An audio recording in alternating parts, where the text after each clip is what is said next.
Welcome back to the build series and to the channel in general. Now I can't see your faces, but I'm sure they're as beautiful as ever. Pleasantries aside, before we even start, I just want to make something clear.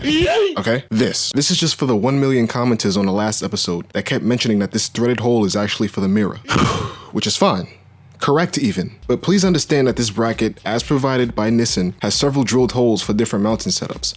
One of which happens to be for this threaded hole, further supported by the fact that they literally market some of their models with this mirror hole being used for the reservoir bracket. Now, with that said, to no one's surprise, I still have more things to say before any wrenches are turned. Of course, many thanks goes out to the new patrons for this month, who include Frankie Humphrey IV, Phantom Patrol, Deep Noiser, Najee Farrell, Matt G, and a mystery fellow with no name. Thank you to the 6 of you, as well as all of the pre-existing patrons, as always. It all adds up, and I already know how the funds are going to take a huge finishing step come Friday, and it'll prove just how close to done this build is. One last quick thing that I want to say is that throughout the 4 weeks that this 10th build period occurred, I had given away my wheels, frame, and engine covers to a local powder coater.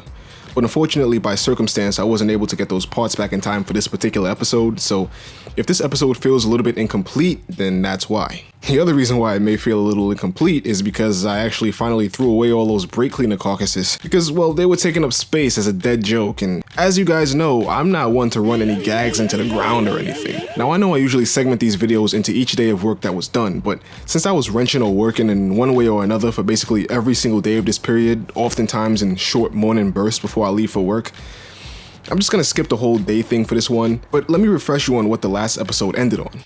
See, we sent the throttle bodies out for a rebuild, which I did get back in time for this video, and I'll show you that later on. I also mentioned that I already had given the wheels to the powder coater, so let's just start there. So, obviously I have no car. I have a bike, but I'm not about to dent my tank trying to carry 2 wheels on it. And taxis are for the weak. So I just sucked it up and took a trip carrying 2 wheels over to a Brooklyn powder coater by the name of ArcaneMoto on Liberty Avenue in the East New York Auto District. As soon as you walk into the shop, it's like a kid walking into a candy store because you're immediately presented with a vast amount of colors that you can go with. And these aren't even all the potential choices. To link it back to a previous job, these are actually the guys that did the red subframe on my FZ1. And I get compliments on that all the time, so I 100% trust their work. This time though, instead of selecting a bright red, it was a muted gold, which was my final choice after more or less being locked into either black, silver, or gold by way of the front end being comprised of all those colors. I wanted wheels that pop, so gold it is. And they charge $125 per wheel for a total of $250. I also give them the front wheel bearings, which ArcaneMoto will press in for you free of charge after the wheels are coated. Soon enough, the wheels will finally match each other. Once I get them back, the bright yellow wheel with the damage will be up for grabs, so you go ahead and fight amongst yourselves for who wants that priceless piece of treasure. Now, with the wheels out of the way, it was time to focus on the frame and finally get those modifications done so that I could also drop the frame off at ArcaneMoto. Now, here's the beauty of working with an independent, lesser-known fabricator. You can literally text him at 8 a.m. and ask if there's any chance that he can help you out with your project within the next hour. In fact, Keith is such an early worm that I think he would have appreciated the same text at 6 a.m. Now, like I mentioned before, a lot of this project is kind of done around my work schedule because I tend to work afternoons. But considering the simple nature of the jobs in question, I honestly figured that about 9 a.m. to 2 p.m. was plenty of time to get them done. Also, luckily, this visit to Keith wouldn't require bringing the engine and the transmission and all that good stuff which sat firmly in the backyard. All I needed was the tank, the frame, the front end, and a few bits here and there. I was able to take my dad's car for the morning, which made this whole thing possible. So I drove over to Keith's shop and we got cracking. First thing we did was cut off the front tank mounts in order to move the tank back because, remember, the forks were hitting the tank before the steer stops would hit the frame. And this was like episode 4, so really hopefully you remember that. Now, in the short time that I rode the bike, I realized that I would hate to have this short turning radius that, having the tank all the way up would give me. So instead of leaving the tank where it is and just making longer steer stops, which would limit the radius, I knew that the tank would have to simply move back just to make the bike rideable. Understand that if you go for this 30mm offset setup, you're gonna have to address this issue somehow. But upon actually installing a newly finished front end, we realized that the steer stops on the frame would rub against the headlight, and it did so pretty badly. In fact, it actually scratched the underside, but you can't really see it. And yeah, that's the thing about projects, is that jobs tend to snowball because they reveal issues that you didn't think of at first. So you might go in with 4 jobs and end up with fucking 8. So here's Keith grinding down the edge of the steer stops so that it can clear the headlight. We also took a little bit of material off of the ArcaneMoto steer stops so that they can clear the frame tube that they run directly underneath.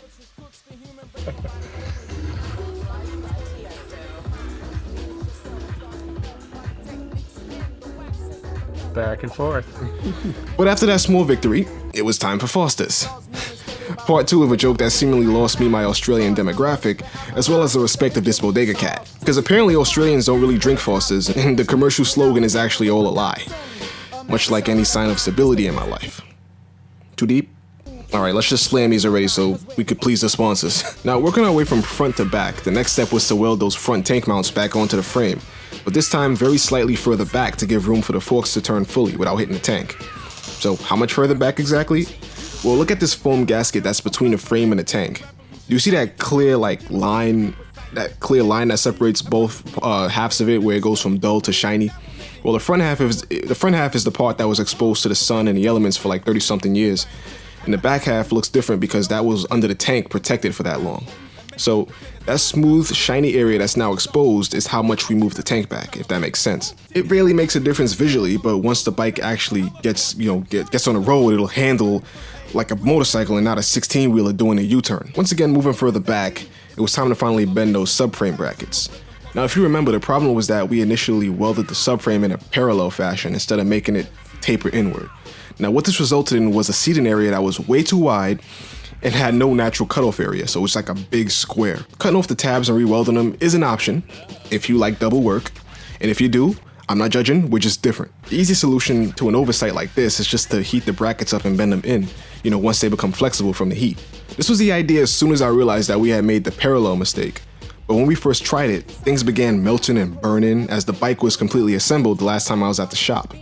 This time though, the frame was bare and therefore we could just cook this thing with no problem. I mean, really, what's a better combo than flames and punk music?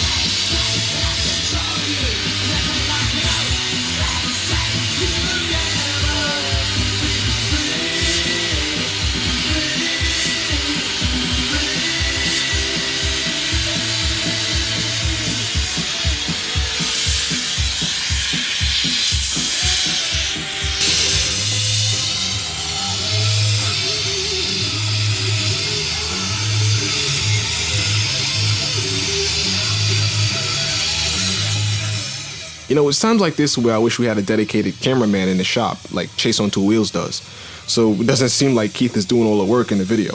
I mean, I swear I did a ton of stuff, but I also have to worry about getting shots and also shooting film.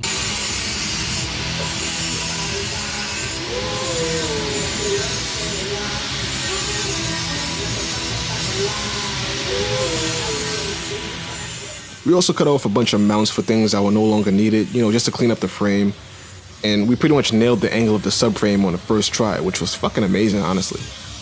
Now, learn from my mistake. Make sure you read the instructions closely and you taper this hole from the start, alright?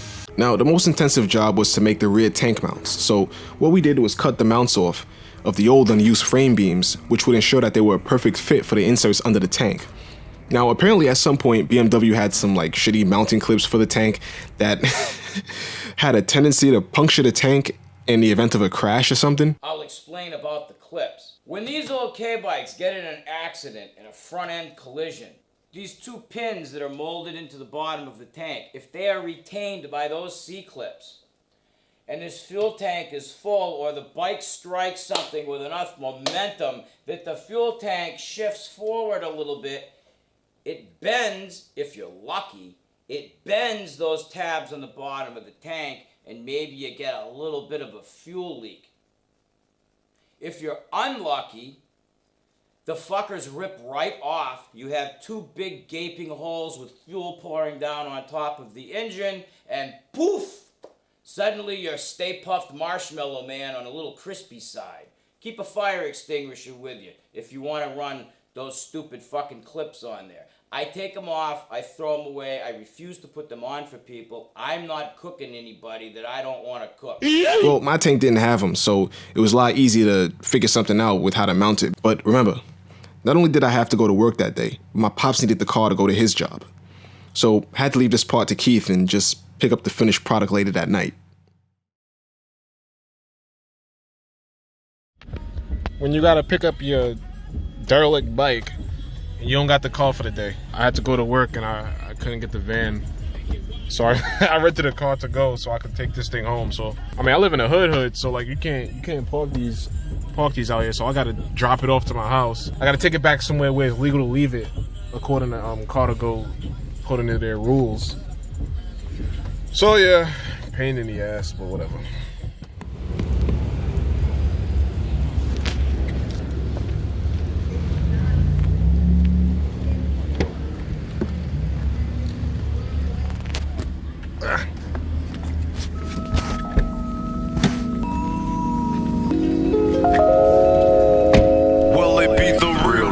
Back with that hard street shit.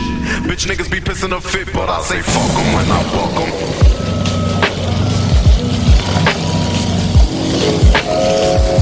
So I dropped the car off. I got the frame at my house. I dropped the car off at Broadway Junction. The fucking real. So tell me how the fuck do it feel to get hit the motherfucking real. Fucking these niggas.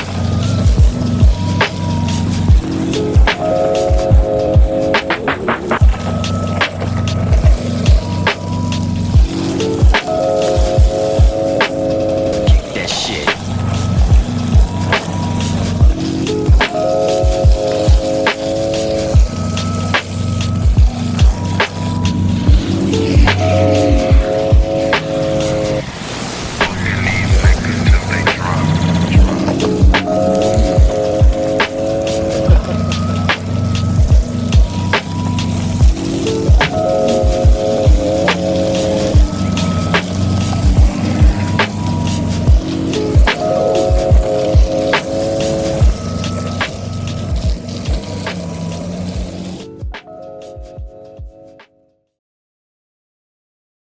The next morning, I put out a Patreon update video describing the work that me and Keith had pulled off.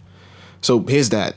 We did all of these things here, and I have them written just so I can remember. So the first thing we did was the steer stops, right? It was scrape the headlight, and it clears it just right now. It'll stop before the forks hit the tank. Now, next thing was we shaved off the fairing mounts, the coolant cap mount, and the zip tie mounts. So that's all of this stuff. You can see the grind marks. So everything is smooth now. The fairing mounts went here.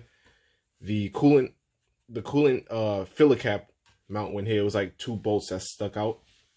The reason why I cut them off is because when I buy the aftermarket radiator that I'm going to buy, it actually has the filler cap on the radiator. So it's not going to have the hose that runs to the radiator. It's going to be like a cap that's just going to be fixed on the radiator, which is much easier than taking the tank off to, you know, do the coolant or whatever. And then this is where some zip tie mounts went. There's one right here too. Then we have the tank mounts, the front ones. Well, what I had to do was I had to move them back. So they were mounted, you kind of see where they were mounted up there. So we moved them back because what happens is it was too far forward, and the offset for the triple tree was making the forks slap into the front of the tank, which obviously isn't good. So we moved them back. We kept it on the same, like the same horizontal plane, so the tank fits in, and there's not any weirdness going on there. But it just had to move back a little bit. And the good thing about it is that the forks hit the stop before they hit anything. And then we also bent the subframe, like I said we were gonna do.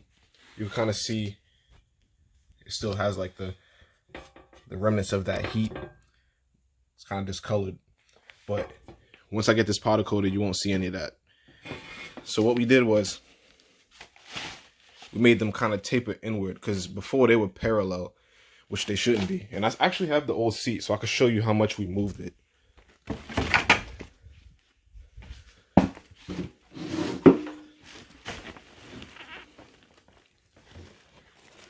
Hopefully you can see that. But that's where it used to be on both sides, because this was actually flush with the outside of these subframe arms. But you can see how much we moved it in, which was no easy task, but we got it done. Then, because for whatever reason this kit doesn't come with like tank mounts, we had to take the old rear tank mounts from these arms right here where they used to mount, and we through bolted the subframe instead of, like, you know, fiddling around with aluminum and welding it to this. We just bolted it up, and the frame, the tank actually fits pretty nicely. So this gasket goes under the tank, but everything mounts up and it doesn't move laterally. It's fixed into place, which was kind of annoying when I was riding a bike without the rear tank mounts, because what it did was it would like rock and then it would like mess with the steering. So like in the middle of a ride, I would lose like the steering play that I needed because the tank would move forward and the forks would hit it. There's also some seat mounts up here. So I'm going to use these to mount the seat. And then for the back mounts, I'm going to use one of these holes. Maybe put like a thread through it. Something. Or like maybe like a... I don't know yet, but I'll figure that out. But at least this allows me to mount the tank. Tank is rigid, not going anywhere. And I can take it off pretty easily too. So that's nice. And I was off to work. But at the next opportunity, I had begun to work on the running gear while waiting on the very close day of my powder coat appointment. I shrink wrapped the head of the engine to create an extra waterproof barrier underneath the bike cover that I use. And those injectors that you see inside the block are actually the old ones that's just there to cover the, I just left them there to cover the fuel ports so no water gets in there and I don't have to leave my new ones in there and have them ruined. The heavy preliminary cleaning job that we did in episode 3 meant that I didn't have to do anything too crazy to deal with the dirt. But I did have to finally address the corrosion and deep blemishes in order to paint these parts. And here lies the thing that took up the most time during this build period, the painting.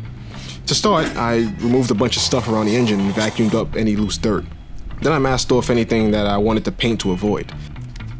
And finally, I begun to prep the surface by taking a stainless steel wire brush attachment and slapping it onto my power drill. This tool not only lifts dirt and blemishes, but it also preps the surface for the paint to grip onto. And you can actually see the block getting more and more shiny as I scratch it.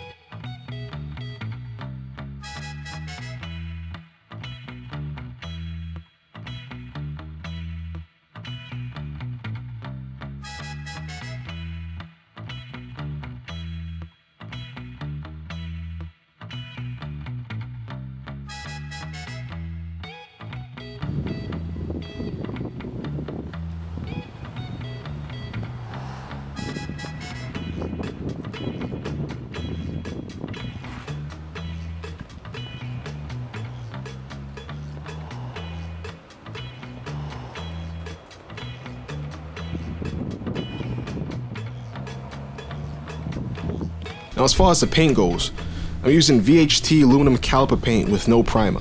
And the reason for that is that I actually wanted to use a color that was as close to the natural raw state of the engine so that scratches are easily hidden. The engine covers are on there because I already actually had some engine covers on the way that I plan to use because these have some deep road rash spots on them that wouldn't exactly go away with powder coating, like you would still see them under the coat. So essentially these engine covers are serving as a super easy masking setup for the paint job because really I didn't care about overspray getting on them. Now the idea here was only paint the head, the crankcase, and the bell housing. The oil pan and the oil pump was going to be painted black for contrast. Now if I had to do it again, I would have used the stronger POR 15 silver paint kit that I have in the basement that was just sitting around. But just using a rattle-can saved me a few bucks, I guess.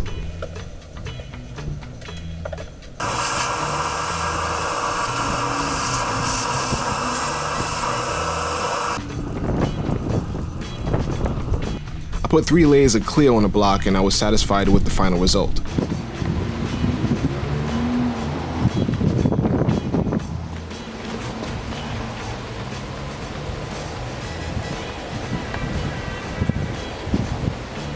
The block will contrast against the rest of the running gear and the engine covers, which will all be black. Upon finishing, I went inside to find that my engine covers and the rotors had come in the mail. Unfortunately, I still had to wait for the crane cover to arrive, so I couldn't bring the covers to the powder coater just yet. This is just 2 out of 3, but let's address these rotors then. Now these are the BikeMaster 1053 SV1000 rotor, and surely you remember the lengthy speech about brakes that I gave last episode. These have a 10mm larger diameter than stock, but the bolt pattern is exactly the same, which is perfect. The color is nice as well. I think about 3 days later the crank cover finally arrived, so I chucked them in my book bag, grabbed the frame, and I skated over to ArcaneMoto. Now, I'm pretty fit, but that frame is heavier than I make it look here. After a quick inspection, we settled on that color right there behind the frame on the table.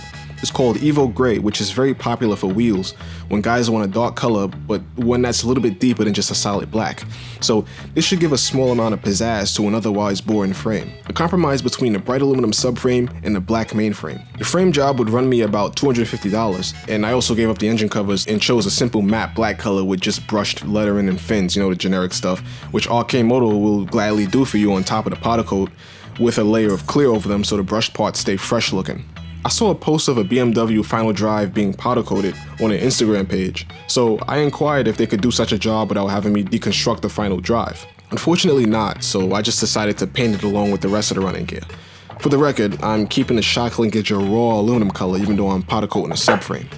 Now, anybody who's ever worked on a BMW knows about those dreaded rear rotor bolts that strip out if you so much as look at them wrong because A, the bolts are super shallow, and B, the folks over there in Germany decided to red Loctite two tiny bolts that do nothing but hold the rotor in place while you install the wheel. When you're rolling down the road, the lug bolts are what's holding the rotor onto the wheel. These literally do nothing, so why the red Loctite? I drilled them out, and as you can see, I've begun the process of painting the final drive. I'll replace those bolts if I can. In fact, I have a tap and some bolts to see if I can fix the threads, but if I can't, like I said, they do nothing but make wheel installation easier. Naturally, on such a well-hidden, low-down, and hard-to-reach place, there would be an ungodly amount of filth caked on it, but what was left of that Adams wheel cleaner made very short work of it.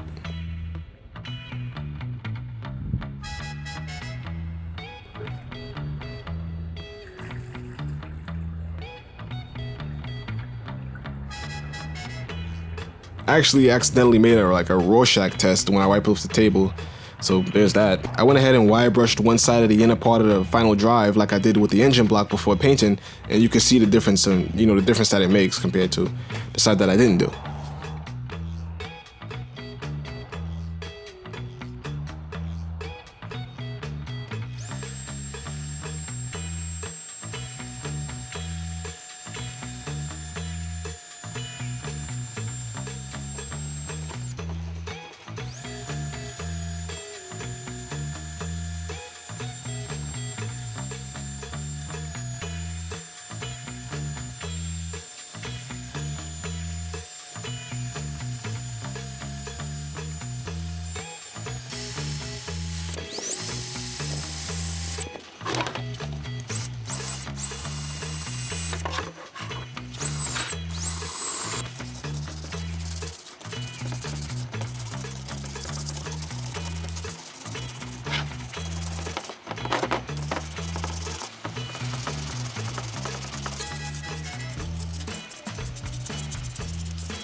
Prepping the paint subject also means using a tack cloth to remove any dust or loose particles so they don't get trapped under your paint, which will naturally affect the finish.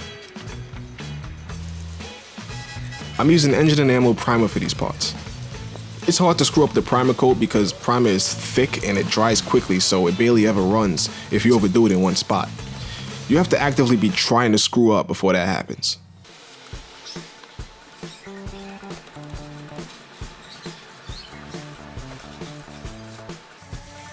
Gave it 3 coats of primer. Then the next day I did the same for the swing arm.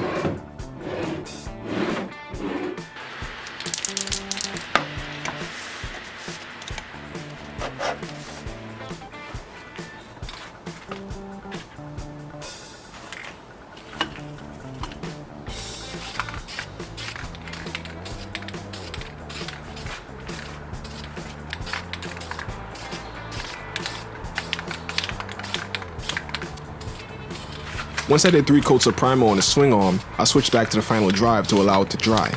I'm running low gloss black dupli-color engine enamel. Now with the color coat, you gotta be a little bit more careful to avoid drips and runs. You must do 2 light coats before you apply the final heavy coat, so the paint doesn't start dripping and then that gets locked into your finish.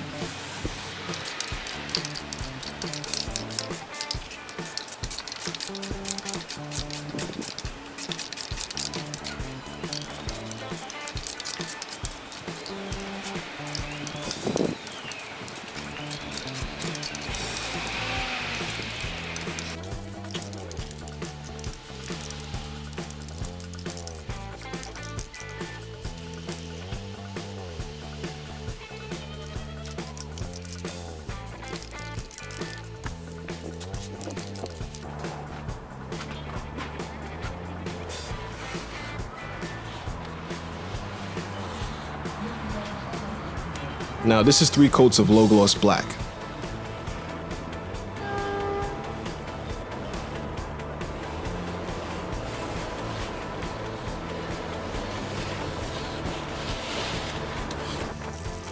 The swing arm also got 3 coats of low gloss black. For the clear coat, I used gloss clear because no store near me had satin clear to match the low gloss black, but this will do just fine too. 3 coats for each part. But the final drive and the swing arm were easy mode compared to the transmission, which is not only much bigger than the other parts, but also has more crevices and harder to reach areas to do, and it also weighs a lot more too. But luckily that front part is entirely inside the bell housing, which obviously you don't have to paint, and you shouldn't paint.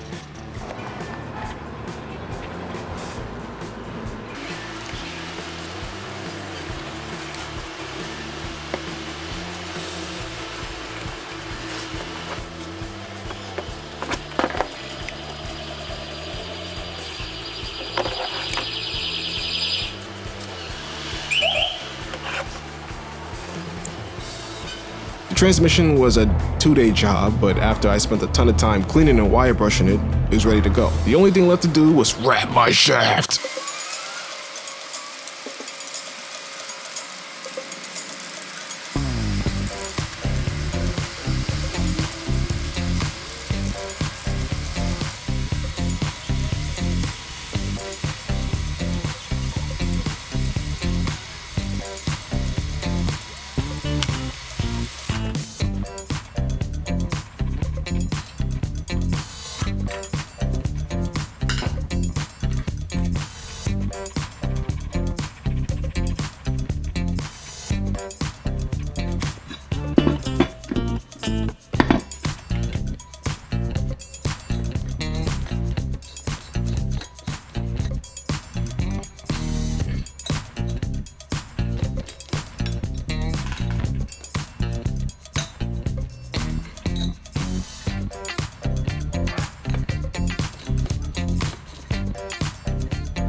Now, one thing that I had noticed was that the bell housing paint had begun to peel, presumably because the surface was a little bit too smooth compared to the rest of the block. So I just stripped all the paint off, sanded it up to like a 2000 grit, and just clear coated it.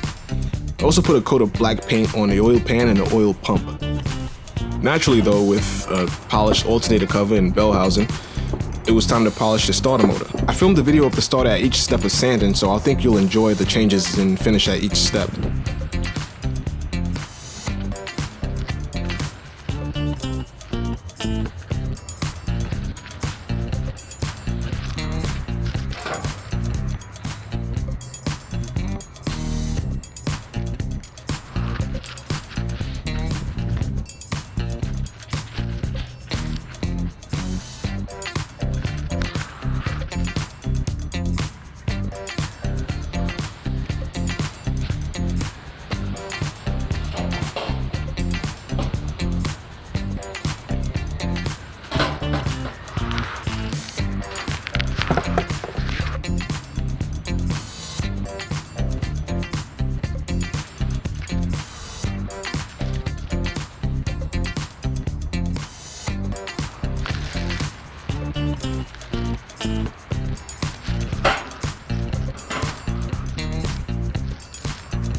Now after that, I went inside and grabbed the suspension and those rear sets that I've been sitting on for months now.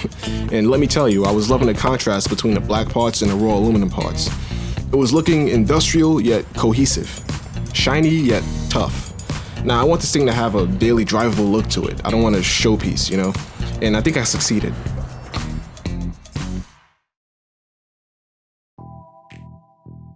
On a following day, I forget which one, I found myself tackling the rear brake disc and the kickstand assembly. Now the dirt on the backside of the brake disc matched the dirt found on the final drive earlier, but again, some solvent and a wire brush made very short work of that. I also hit the front of the rotor, the side that would be exposed, and after mounting up the yellow wheel, I had decided that maybe black would work better here, so I got to work doing the same old paint steps again. Now while that was drying on the side, I attacked the kickstand with the wire brush.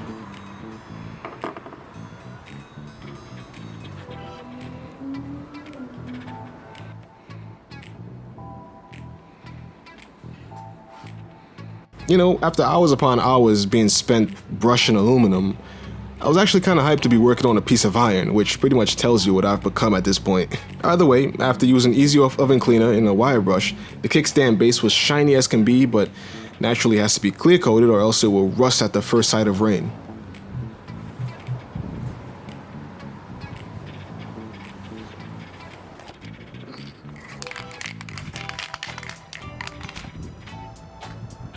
I also clear coated the starter and the alternator just to keep that polished finish, you know, locked in. I didn't give the actual leg itself too much attention because I plan to heat and bend it again so that the bike sits a little bit lower while it's resting on it, because as it is, it stands a little bit too high, like it's gonna fall over on the right side. Things were looking good at this point, but as per usual, it was time to head to work.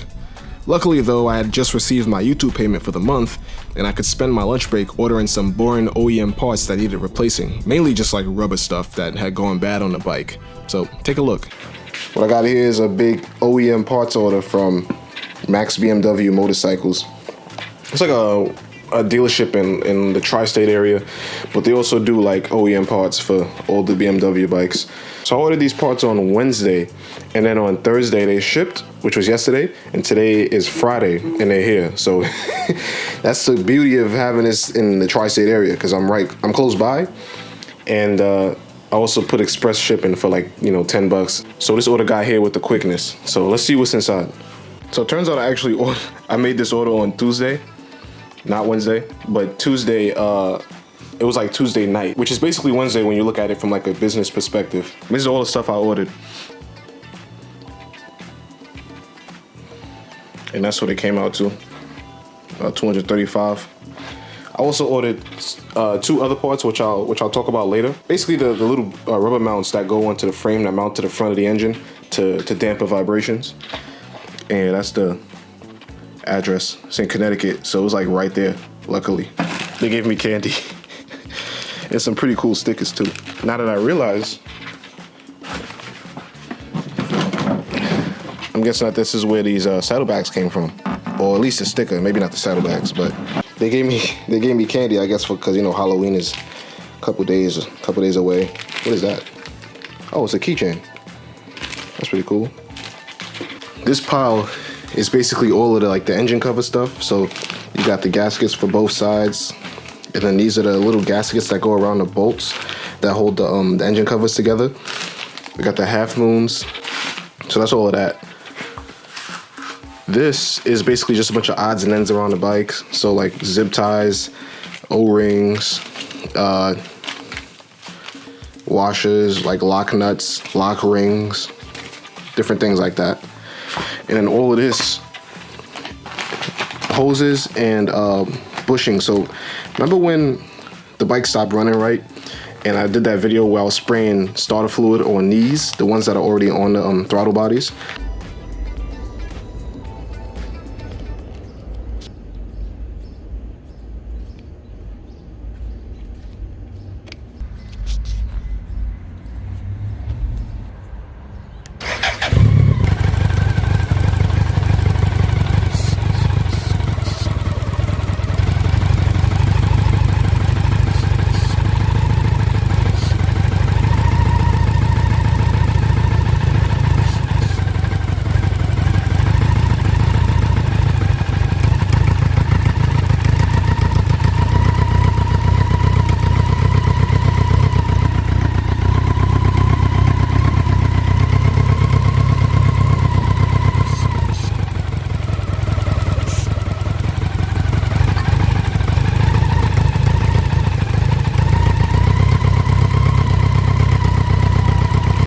these are brand new ones because the old ones were ripped, which was causing the bike to run bad and basically not run at all, honestly. And these are also some hoses that go to like the pressure regulator, because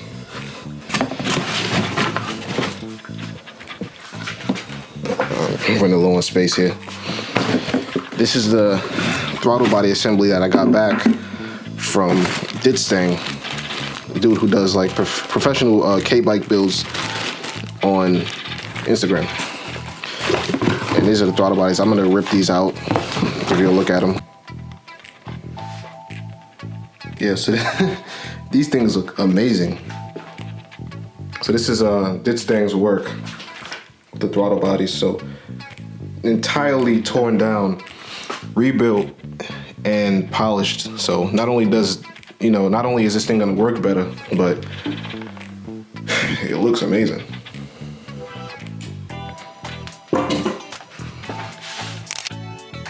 Now, as far as this thing goes, I'll see what I could do with it. I thought early on I was saying that I was gonna sticker bomb it, just have one sticker bomb spot on my bike, keep up with tradition.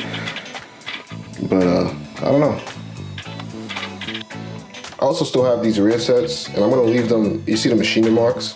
I'm gonna leave the machining marks on there, but I'm gonna throw a layer of clear coat so it doesn't corrode and get all chalky, I mean, with this OEM stuff and these throttle bodies, I can still do some work today, because I've been doing work like every single day for the past 2 weeks.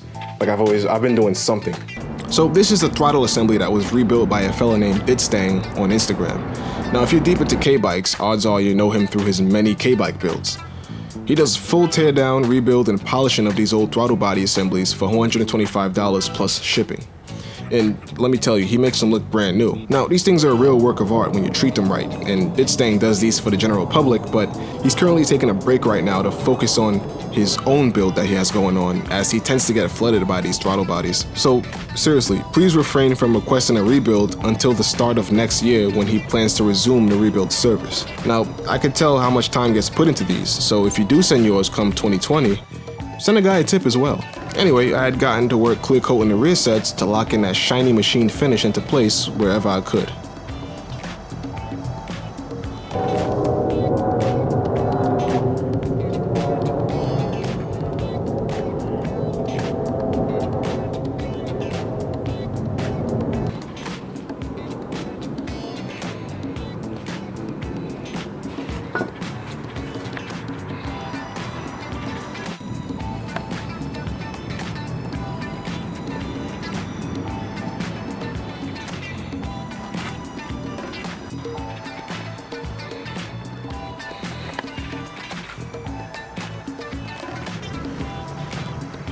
Now with that done, this is the part where I was planning to insert some super fire footage of the wheels, the engine covers, the frame, and the newly built front end mounted to the running gear, just to show you how far this bike had come in terms of fit and finish in comparison to when the bike was last driven.